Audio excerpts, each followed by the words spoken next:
Hotels often appear to be a simple business. As a guest, you pay a nightly rate for a room of your choice. The better the location, the more you pay per night. The more stars a hotel boasts, the more comfortable your stay will be, complete with enhanced service and amenities like business centers, gyms, outdoor fire pits, and pools. During your stay, you can opt for additional services such as breakfast, shoe shining, room service, or laundry. After you check out, you are charged for everything. The hotel cleans the room and then rents it out to the next guest. This process repeats endlessly. You might think Airbnb completely disrupted the hotel industry, but what if I told you the biggest hotel chains have been operating on an almost identical model for decades, hiding a secret that changes everything? But beneath this seemingly straightforward facade lies a complex operational reality, marked by substantial fixed and variable costs. Imagine running the luxurious JW Marriott in downtown Los Angeles. 21 floors, 900 rooms, complete with a full-service spa, fitness center, outdoor pool, meeting rooms, a rooftop bar, and valet service. In the low season, with only 30% occupancy, rooms still require cleaning, hallways must be vacuumed, and housekeeping still needs to deliver toiletries, towels, and laundry upon request. The bartender must be ready to take orders and pour drinks, even if the rooftop is empty. The same applies to the valet, the spa masseuse, the front desk staff, the pool attendants, the bellhops, and the security guards. The more luxurious the hotel and the more amenities it offers, the higher the direct operating costs become, encompassing labor, materials, and overhead. Hotels thrive on economies of scale and scope. Their primary objective is to achieve consistent volume and maintain a steady flow of new guests after previous ones check out. This is why hotels drastically cut room prices in the low season and maximize them during the high season. The low season typically runs from November to March, coinciding with the end of the school year, a general slowdown in business, the lead up to Christmas, family travel, and the coldest winter months. Few people desire a vacation during wind chills, ice storms, or heavy snow.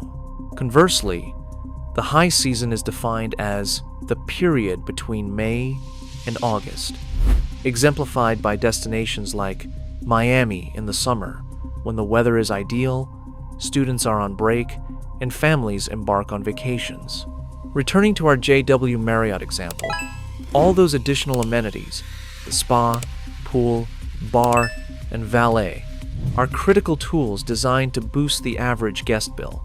Even though these amenities and the overall hotel may experience periods of financial loss during the low season, those losses are typically offset and surpassed during the high season.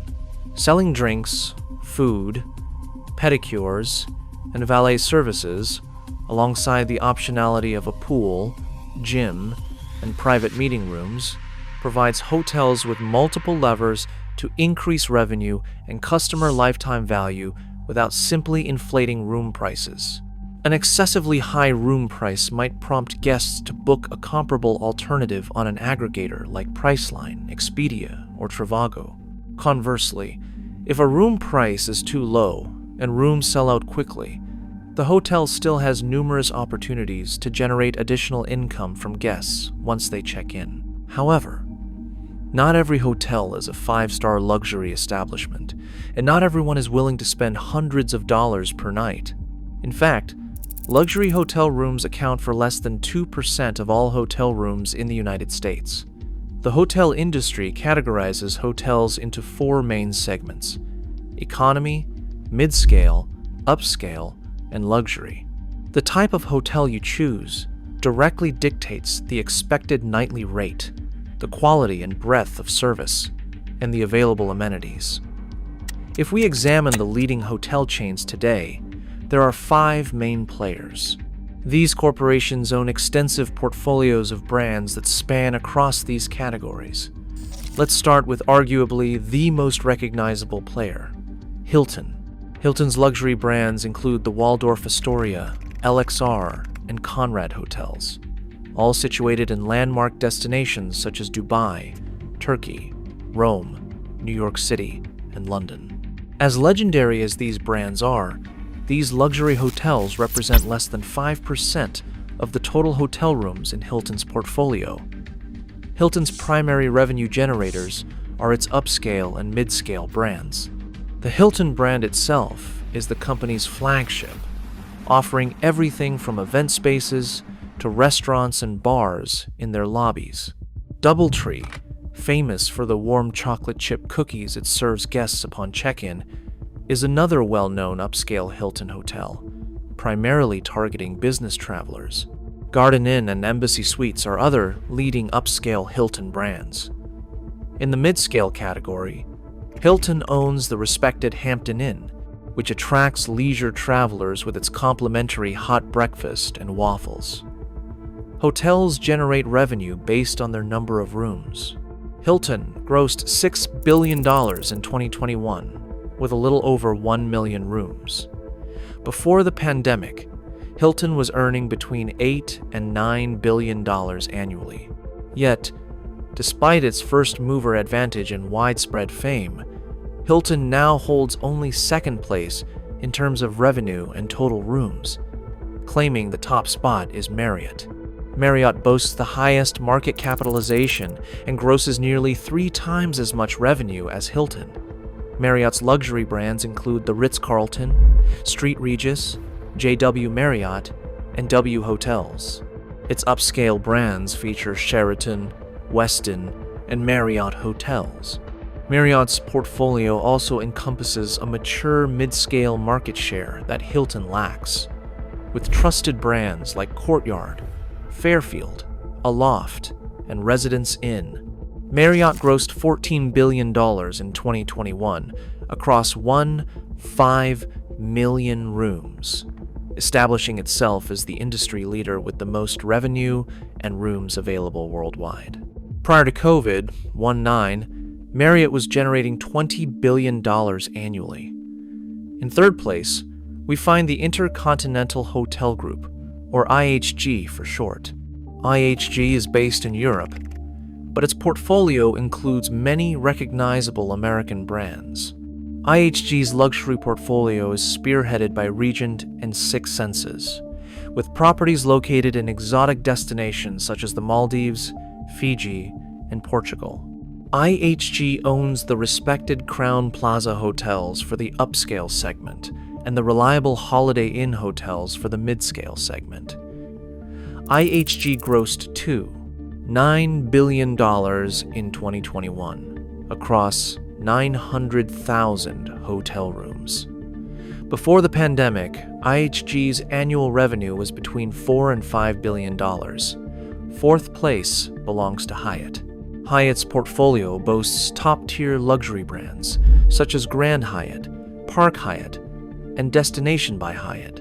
For the upscale segment, Hyatt owns Hyatt Regency, Hyatt, Hyatt Place, and Hyatt House. Hyatt grossed $3 billion in 2021, which is on par with IHG and half of Hilton's earnings. Hyatt caters more towards business travel, and the company's results are impressive. Hyatt has less than 300,000 hotel rooms worldwide, which is 1/3 the scale of IHG, 1/3 of Hilton, and 1/5 of Marriott's. To generate $3 billion from so few rooms speaks volumes about Hyatt's success in cornering the upscale business travel market.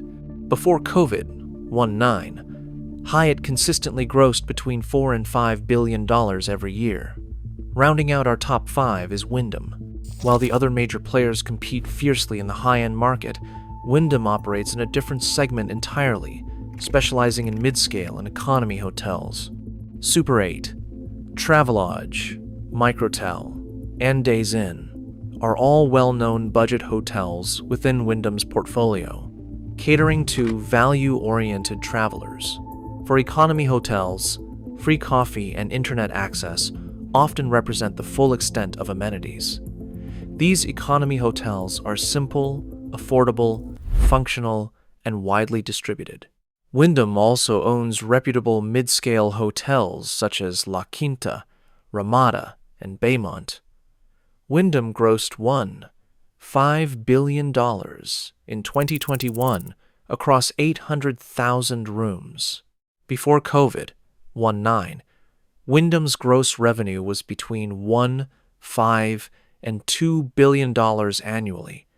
Then, a new player emerged, Airbnb. As the startup began to gain momentum and funding in the early 2010s, a narrative quickly formed. Airbnb was poised to disrupt the entire hotel industry. Even today, hotel executives rarely complete interviews without being asked about Airbnb. Yet, their response and position have remained remarkably measured and consistent over the years. Cost has historically been the most significant barrier to scaling in the hotel industry. On average, it takes 2 to 3 years to build a hotel.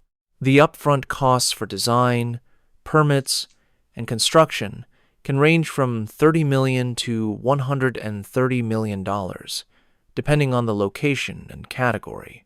These estimates don't even include the cost of the land itself. Since these figures are publicly shared by nearly every major hotel giant, it's no secret how cost-prohibitive it is to expand market share in the traditional hotel industry.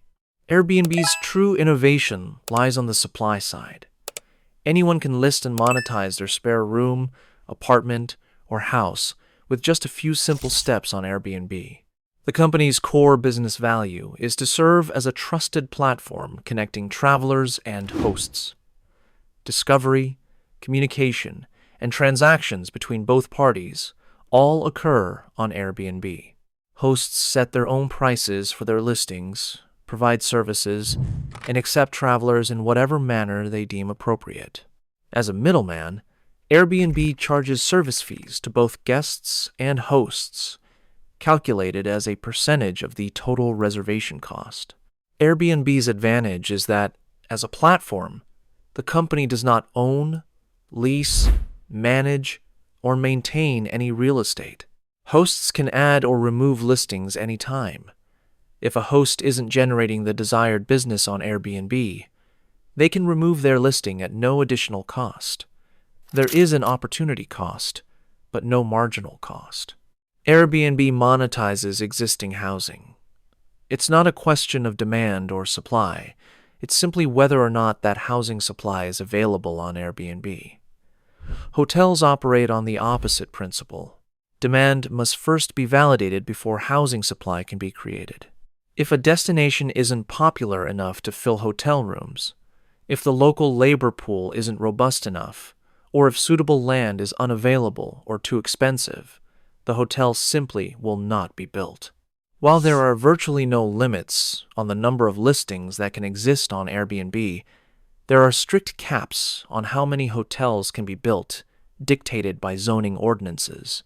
Airbnb is an asset-light, fee-based platform business, operating in an industry notoriously demanding significant capital and capital expenditures. This platform advantage has enabled Airbnb to achieve a remarkable scale that surpasses traditional hotels. Airbnb reported 6 million active listings in 2021. If we combine Marriott and Hilton for comparison, we get a total of 5 million rooms, not even half of Airbnb's listings. Even if we aggregate all the hotel rooms of the 5 major players, Marriott, Hilton, Hyatt, IHG, and Wyndham, they still don't come close to Airbnb's scale. Between 2020 and 2021, Marriott added 30,000 rooms. Hyatt and Hilton each added 50,000 rooms. IHG actually closed down 6,000 rooms, and Wyndham added 20,000. In that same time frame, Airbnb added an astonishing 400,000 listings to its platform. Airbnb's scale directly fuels its top-line revenue. The company calculates its gross revenue as the dollar value of all confirmed bookings. So, if a listing is rented out for one night at $100, and Airbnb's commission is 4%, the company still recognizes $100 as gross revenue, even though it doesn't own or manage the listing. Airbnb's gross revenue in 2021 was $5.9 billion, which significantly surpasses the earnings of Hyatt, Wyndham, and IHG, and places the company slightly ahead of Hilton in terms of annual earnings. So, why aren't hotel executives showing panic over Airbnb's success? Are the leaders at Hilton, Marriott, and Hyatt merely putting on a brave face publicly while privately strategizing in boardrooms? Are these hotel giants simply too entrenched to adapt? The surprising truth is that Hilton, Marriott, Hyatt, Wyndham, and IHG are all times, fundamentally, asset-light platform businesses, generating the majority of their income from fees, just like Airbnb. This means that while media and analysts often paint a picture of the hotel industry facing imminent disruption, the reality is that major hotel companies have been operating on a model strikingly similar to Airbnb's for decades, long before the startup even existed. True disruption cannot occur if the new firm and the established incumbents are already operating in the same fundamental way. Most people mistakenly envision the hotel industry as a deeply traditional business where companies buy the land, hire all the staff, construct the hotel from the foundations up, and manage it themselves. And that perception holds true when examining the roots of the hotel industry. Legendary founders like Conrad Hilton, John Marriott, and Hyatt Robert Von Den owned, managed, and built every single hotel under their respective names, starting from the 1920s. This traditional owner-operated, asset-heavy business model does have some upsides. If the hotel performs well, the owner directly benefits from all the income generated. If the owner also owns the land, they gain from real estate appreciation, which often yields higher returns than the hotel's operations itself. However, the challenge with this traditional business model lies in its immense capital requirements, slow growth, high operating risk, and low cash-on-cash return. Even though owners pocket all the income generated, they also bear all the operational expenses of running that hotel. It can take a hotel decades just to break even on its initial investment. While assets like land and buildings can carry high book value, hotels are typically cash-starved and require consistent cash flow simply to offset daily operational expenses. Unless the company is backed by lenders who can provide financial safety nets, it only takes one underperforming hotel under this asset-heavy, owner-operated model to push a company towards bankruptcy. The fragility of the traditional owner-operated hotel business model becomes evident when examining Hyatt, Hilton, and Marriott's business performance before and after COVID-19. In this dataset, we are specifically looking at the hotels that these corporations directly own and operate. Before COVID-19, Hyatt and Marriott had achieved economies of scale with healthy gross margins exceeding 20%. Hilton was not performing as strongly, but still reported a positive 7% gross margin on the hotels it owned and operated. After COVID-19, these hotel giants have struggled to regain their economies of scale, faced difficulties in maintaining guest volume, and the gross margins for the hotels they directly operate have taken significant hits, dropping to 8% for Marriott and a negative 14% for Hilton.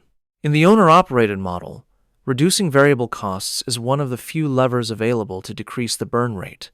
However, cutting employee hours, eliminating non-essential staff, or shutting down amenities, while reducing variable costs are often insufficient to maintain margins when faced with such high fixed costs inherent in the traditional owner-operated model. The critical misconception people have today is that Airbnb pioneered this platform business model in the hospitality industry. In reality, The hotel giants had already been operating as asset-light, fee-based platforms for many decades before Airbnb even existed. The platform business model is not some novel idea. Instead, it's an established and proven monetization path that has enabled the hotel industry to scale to its current heights, achieve higher returns, and unlock faster growth with less capital and operating risk.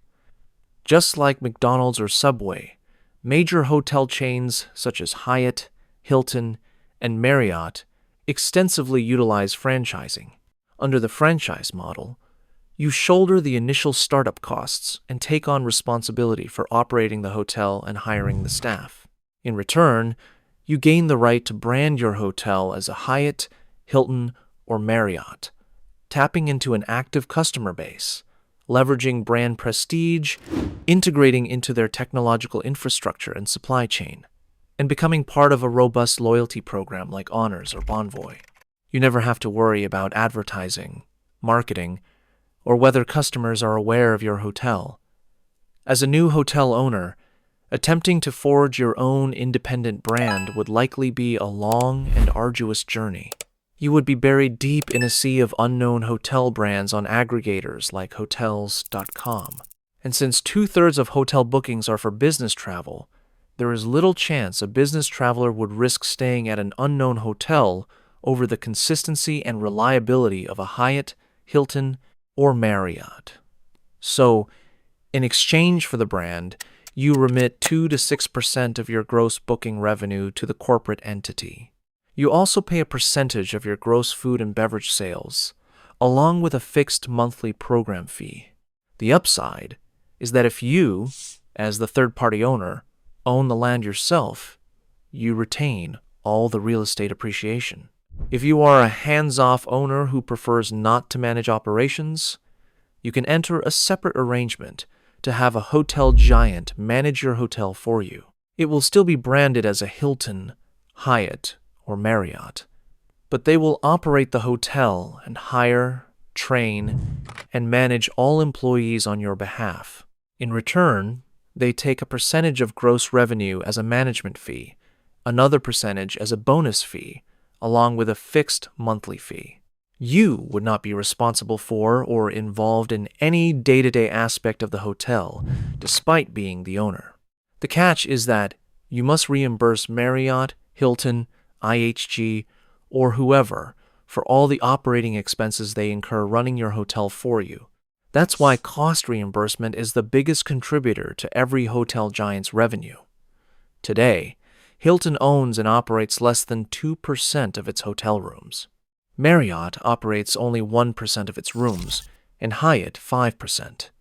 Wyndham, notably, owns none of its hotel rooms, having divested its final 2 properties in the fourth quarter of 2021. For Hilton, revenue from franchise fees is 3 times greater than that generated from the gross bookings of the hotels it directly owns and operates. Marriott sees a similar trend, earning twice as much from franchise fees. Wyndham, on the other hand, is a pure platform business with 95% of its hotel rooms under franchise and the remaining 5% under fee-based management. The narrative surrounding Airbnb's disruption and platform business model is interesting, but it is not the groundbreaking phenomenon that media and academics often portray. The entire hotel industry had been undergoing this transition from asset-heavy operators to asset-light, fee-based platforms for decades before Airbnb even existed. Hilton, IHG, Wyndham, and Marriott, in particular, have been aggressively selling off their hotels and land every year for the past 20 years. However, while the platform business model offers significant advantages, it is not a panacea. While Airbnb continues to surpass the traditional hotel industry in terms of sheer scale and listings, the tech startup is now grappling with the crucial challenge that quantity does not always equate to quality. Safety concerns, service inconsistencies, guest volatility, intrusive hosts, privacy issues, and increasingly excessive policies have led many Airbnb travelers to feel more like burdens than valued guests. Regulatory changes have also caught up. With mandatory city fees and license costs now incorporated into each booking, Airbnb can no longer credibly claim to be inherently cheaper or more unique than a hotel, as it is now taxed similarly. Since affordability was a major driving force behind the company's early popularity, it remains an open question how Airbnb will navigate the choppy waters ahead. When price points become comparable between hotels and Airbnbs, consistent service emerges as a decisive competitive advantage. The reliability, predictability, and uniformity of the guest experience are precisely where hotels continue to outperform Airbnb for both business and leisure travelers.